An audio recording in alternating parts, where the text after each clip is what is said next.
Okay, so tonight we have Craig Small.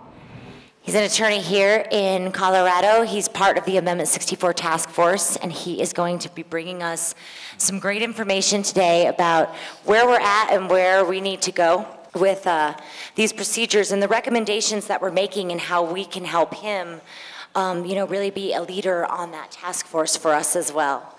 We also have Rachel Gillette. She's on the board of NORML, a Colorado attorney who has worked on many tax audits and specializes in cannabis law. So we're glad to have her here today. We also have Matt Cumin all the way from California, one of the biggest tax attorney specialists in our industry. He's worked on both the Olive case and the C.H.A.M.P case in California, and both of those cases are one of the reasons we have the 280E, which is where they say that you can't write off certain expenses because of illegal services. So it's going to be amazing to hear his expertise tonight on this subject. And we have Clifton Black from Colorado Springs, attorney, specializes in cannabis law, and very much appreciate his opinion here tonight. So thanks for being with us. So Matt, do you want to kind of go into the opening of what is 280E and how is that affecting our industry right now? Okay, thanks, Chloe. 280E was enacted by the Senate Republicans in 1982 after they were outraged by a tax court case in which a drug dealer was allowed to deduct all of his expenses on his tax return. So they enacted 280E, and basically it says that if you are trafficking in controlled substances as defined by our Controlled Substances Act, our criminal law at the federal level, you cannot deduct your operating expenses. Now, what that means is actually that you can deduct the expenses related to, if you are purchasing cannabis for resale, that's deductible. And that's funny. Why did they do that? Well, it turns out that the United States income tax can only tax income. So if I have to spend $3,000 for a pound of cannabis, and I understand now, of course, in Colorado, you got to be linked to, cultivation has to be linked to your dispensary. But for a period of time there, it wasn't quite true. And in California, we still have a very different setting. But if you pay $3,000 for a pound of cannabis and sell it for $6,000, how much income have you made? Anyone? $3,000, okay? So you can't tax the other $3,000 that you've recovered. That's your cost of goods sold, or they call them COGS. So that's a significant issue, and we're going to come back to that throughout the evening, because as a practical matter, one of the first things you want to do is make sure that you allocate and that your CPA or your bookkeeper, whoever you're working with, puts as much of your expenses into those categories. And COGS isn't just a material a cost. You can actually have a COGS expense for labor. So if you have people working in a back room, trimming cannabis, bagging cannabis, weighing cannabis, testing cannabis, those folks can also be considered a cost of goods cost of goods sold cost, and can be deductible as long as you can substantiate it. And we'll also talk about what substantiation means and how that plays into all this. So in its fundamental way, then, 280E basically says you can deduct your cost of goods sold, which is screwy, like we're going to punish drug traffickers, but we're going to let them deduct the cost of the goods sold. I mean, what were they thinking? And then, well, they were stuck with this income tax issue, because otherwise they'd be challenged and the law would be ruled unconstitutional and they'd be back to zero. But they could legally say you can't deduct your operating expenses. Now, let me tell you about the C.H.A.M.P case. My client was shutting down the operation in 2003. We talked about what to do with the tax return. We agreed we're going to file the final tax return for half the year that they were in operation. And in the conversations that we had, we discussed what would happen if there was an audit. And we actually looked forward to the audit. We're probably the only people in the United States that was hoping for an audit, because we wanted to challenge 280E. We wanted to put a challenge in the face of the government and try to turn 280E on its head. What happened finally when the IRS did the audit in 2005, we were excited, because we finally had our impact case. Lawyers, we talk about impact litigation because that's the kind of litigation you look for to challenge a law that you don't like. So we brought the case. The IRS didn't know what was lurking. They had no idea. The corporation had been out of business for 2.5 years. There was no personal liability for any of the individual operators, the managers. They were all corporate employees. This was strictly a civil matter, not criminal. It was against the corporation which filed the tax return. C.H.A.M.P.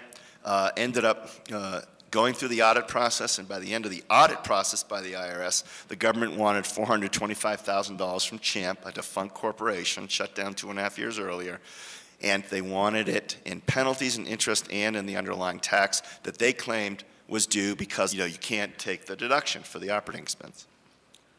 By the time we ended that litigation, the tax court judge fell in love with C.H.A.M.P., fell in love with the operation.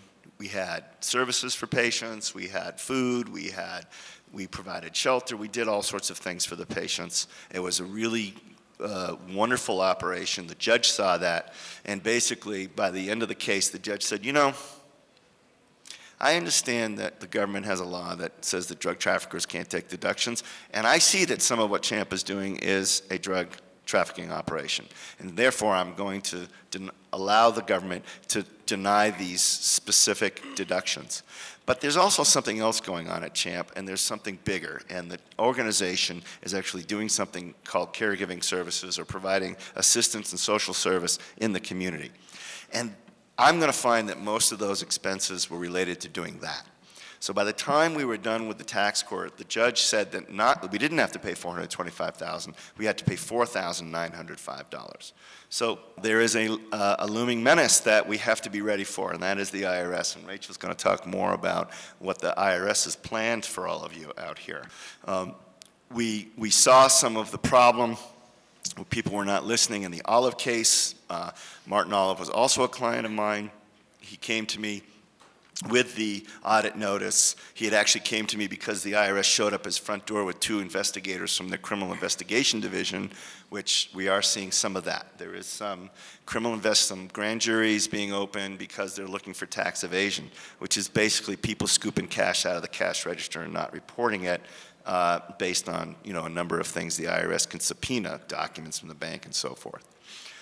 Mr. Olive did not have a corporation, so he was personally liable. And for those of you who looked at Olive and wondering why that case went up to the tax court, because he was going to get a better break, and he did get a better break from the tax court than what the IRS was going to assess him for. But he's personally liable for now something like $1 million in taxes. He did not have a corporation. We, of course, since put the vapor room into a cooperative corporation. It was too late. Meanwhile, the federal government came in and sent a letter to the landlord saying that you had to the landlord was going to lose the property. So Vapor Room, which was the entity that Mr. Olive set up, was shut down due to the federal intervention, as were a number of them in the Bay Area by the federal government. So what I think is very important to note here is the differences between the C.H.A.M.P. case and the Olive case. Basically, the C.H.A.M.P. case said that you could carry on more than one trade or business at the same time. And so the trade or business that you were carrying on, which had to do with your caregiving activities, you could deduct your ordinary business expenses associated with that trade or business. But the trafficking of marijuana portion of your business, you could not under 280E. Now, there's some fundamental differences. Basically, with Olive, the tax court basically said, you know, your only trade in business here is that you're trafficking marijuana. You're not really providing any other services. There was a big difference with the C.H.A.M.P. I mean, C.H.A.M.P., they were providing yoga classes. They were meeting outside of where they distributed the marijuana. They were providing food and other services. Really good wings. I had some of those. Yeah, and Olive was a sole proprietorship, so I definitely would recommend that nobody set themselves up as a sole proprietorship or a flow-through entity in light of what's happening now in Colorado, which what we're seeing is we are seeing the IRS come in. They have a program, basically, where they have decided to audit this industry. And it's not something that's really unexpected, because they've done it in California, and now they're doing it in Colorado. And they understand, in light of Olive, which just came out last year, right? So Olive just happened, and they've got this favorable ruling that says if all you do is really distribute marijuana and that's your only trade in business, you really can't deduct your ordinary and necessary or ordinary business expenses. So they saw, I don't know, maybe they saw an opportunity or they wanted to take a snapshot of what's actually going on here. But they are auditing, I think, about 10% of medical marijuana businesses in Colorado, and they've made a conscious decision to do so. So essentially, there are some things that you can do to think about how to leverage C.H.A.M.P. Well, if you look at a spectrum of things you can write off, say that you've got, say you're doing yoga classes in the facility. For sure you can write off the instructor's salary. For sure, any staff time that went into setting up and interacting with the instructor, any staff time spent with the employees, you want to document that. If you have a percentage of your organization that is doing kind of yoga or massage or other services, any of the administrative full-time equivalent, which is another word for an employee working 40 hours a week, if you can show and put a job description out so that shows that they're doing non-trafficking related things. I always try to get my clients to have job descriptions for people that show that they're doing non-trafficking or that they're customer service or something that doesn't have the word cannabis, marijuana, weed, like that in the job description. So the more paperwork people have and the more they're providing a professional approach, and paperwork is an evidence of that, the better they do. So unless the law's changed, and basically if I were really urging everyone to do something, I would put whatever money you have and hire a lobbyist, a hotshot lobbyist firm in Washington, D.C., and get this damn law changed, because it's just going to continue to dog us. We can do everything right. We can make all the regulators in California and the Department of Revenue, we can make them all happy as hell. But if we can't get the IRS off our backs, it's just going to be one, messy, sloshy battle with them going forward. Now, during an audit process, I just want to say, don't talk to the auditor. Just you'll get a letter. They'll say, call me. You don't call them. You call your lawyer. So what are the deductible issues? Chloe, back to you. Cost of goods, right? Jam everything into cost of goods. Cost of goods labor, cost of goods material. The other issue is, what about some other things? Now, obviously, the other end of the spectrum that's deductible, yoga classes, anything that's not marijuana related. And that's the key. Trafficking is a narrowly defined term. It's money. Here's the cannabis. Here's the money. So if you have just one or two people, a minimum number of people doing that handling, and you have other people who are counselors, patient counselors, and have job descriptions, these are techniques that you can use. We haven't had this come up yet, but this is something that you can do that may be a measure to protect yourself going forward. Craig, as we're in the task force, and there's a question that I have for you specifically, and we were talking earlier, the term offense under Amendment 64 is referred to as criminal, but you understand that it can also be civil, as if something with taxes. And, right. And does this mean how they're going to start fining people for something? Because it's obviously, that's a result of breaking the law is now going to be civil penalties, and that means that it's still breaking the law. So how do we get to that point, and what do you see that kind of going in that direction? Right, and the first thing I want to touch on is the 280E. It'll be really quick.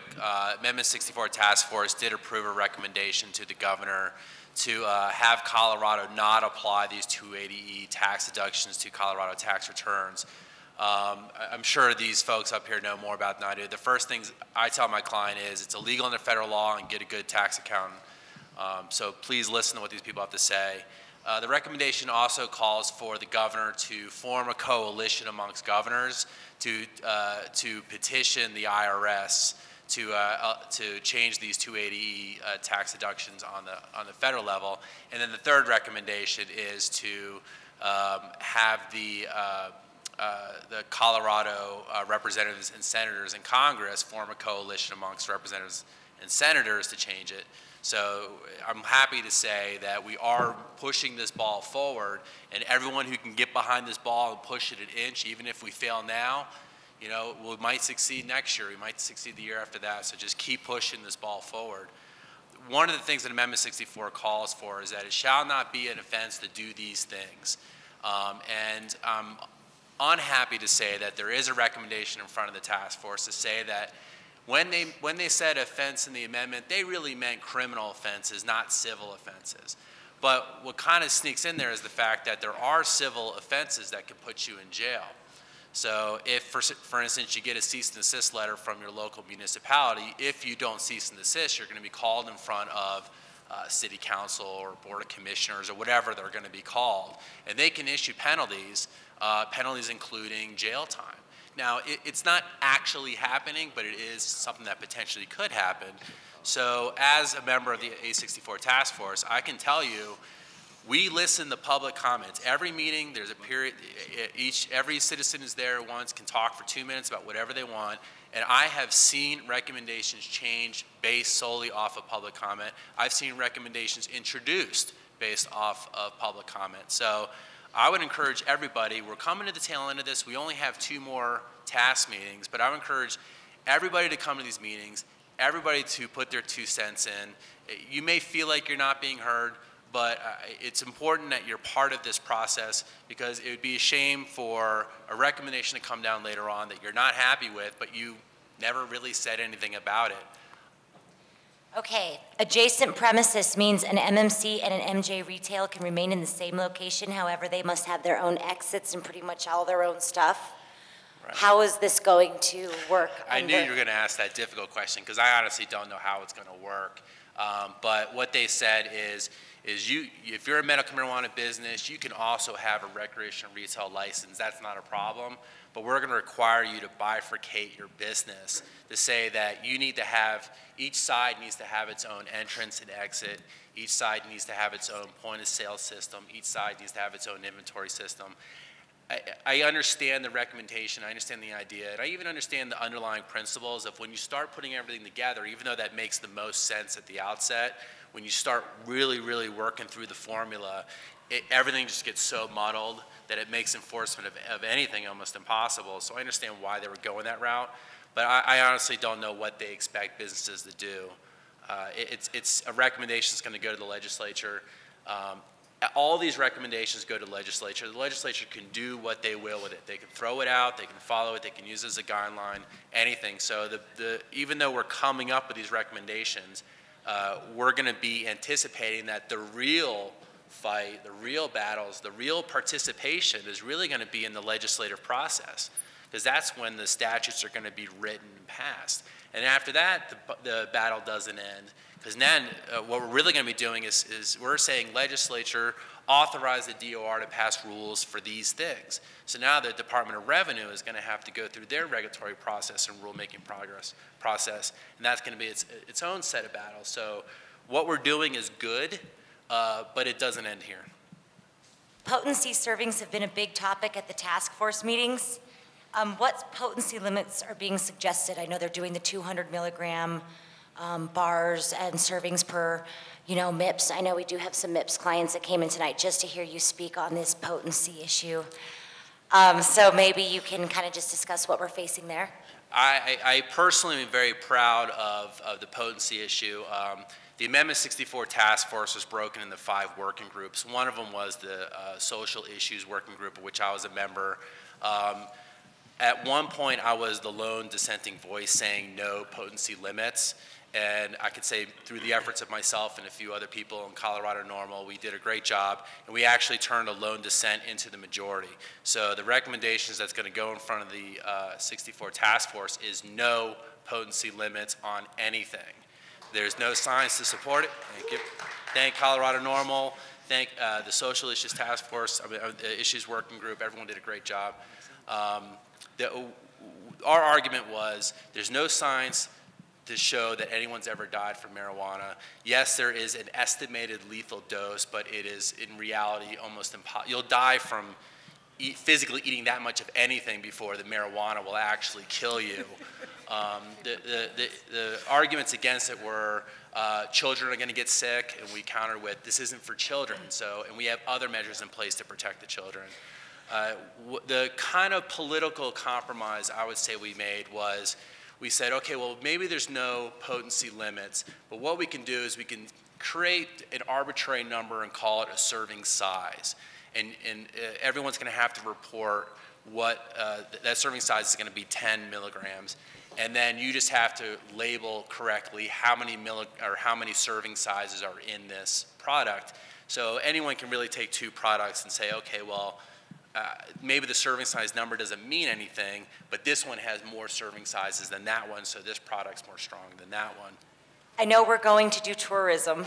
We're going to allow people to come into our state Right. from out of state who are 21 years of age or over to consume cannabis. How is that going to work, and what limits have they put on that?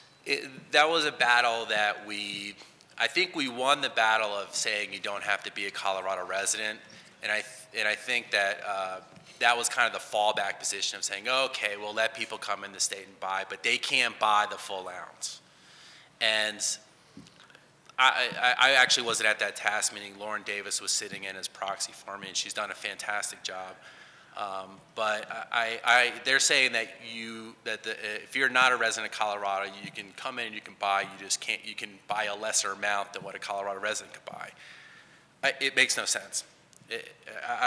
Because all you're really going to do is they're just going to go in, walk in. Let's say the limit is a quarter of an ounce. They're going to go in and buy a quarter of an ounce, walk out the door, turn around, go back in, buy another quarter of an ounce, walk out the door, turn around, go back in, buy another quarter of an ounce. Maybe they're going to define transaction as within a 24-hour period of time. I don't know what they're going to do. We're also talking about a dual licensing for both regulatory systems between local and state. Is that something that we've come to an agreement on, or? Yeah, it's going to be, even though the whole idea of the campaign was regulate like alcohol, they actually are regulating it more like medical marijuana, less like alcohol, which there's some positives and there's some negatives. I mean, one of the positives is that with the alcohol model, if you're a producer, you can't be a distributor, and if you're a distributor, you can't be a retailer, and if you're a retailer, you can only be a retailer for one. So obviously, that's not a free market theory. And I'm glad that we didn't go down that route. We went with the vertical integration route, which did pass, and there's going to be a 70-30 rule similar to medical marijuana, probably identical, which even the MMED, just detests the 70-30 rule, but at least it's some sort of limping along system that will continue to limp along. So they're going to do the vertical integration. Oh, you're talking about local. Let me take a step back. Well, no, we should definitely talk about that as well, so you can keep going on that subject if you want. Yeah, well, I'll just tie up the local versus state. So it is going to be a dual licensing model. The fees are going to be split. There'll be a $5,000 fee or more if it turns out that more is necessary. Somehow that fee is going to be split between the state and the local. You cannot operate until you have both licenses completed, but that's just like medical marijuana now. But on the vertical integration side, that one did pass, and that one was kind of a recommendation with a bunch of sub-recommendations under it. One of them being that, yes, we're going to do this vertical integration, which means that if you're the retailer, you also have to be a producer. 70% of the 100% of what you produce, 70% has to be sold through your retail outlets.